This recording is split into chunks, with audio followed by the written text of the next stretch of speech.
Journey with Bhairavapatnam to Dondapadu.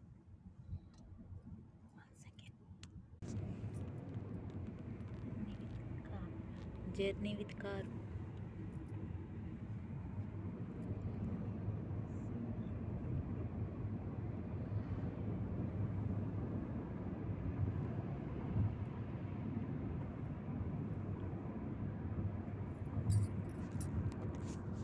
చూసారా కళ్ళు ఎలా పీక్కుపోయినాయి అనేది లేక చెప్పేది కదా అకేషన్ అని పెళ్ళి మా పాపది. సో నిన్న నైట్ అంటే తెల్లారి 3:50కి అయింది. ఇప్పుడు నోమ్కి వెళ్ళి వస్తున్నాం. రేపు రిసెప్షన్కి వెళ్ళాలి. ఇంతే. అంటే ఆడపిల్ల అన్నాక బోర్డు పనులు ఉంటాయి కదా. సో మా జర్నీ ఇట్లా ముగిసింది. ఇంకా మరిన్ని అప్డేట్స్ రేపు రిసెప్షన్ కూడా పెడతాం. ఉంటాను గైస్. బాయ్.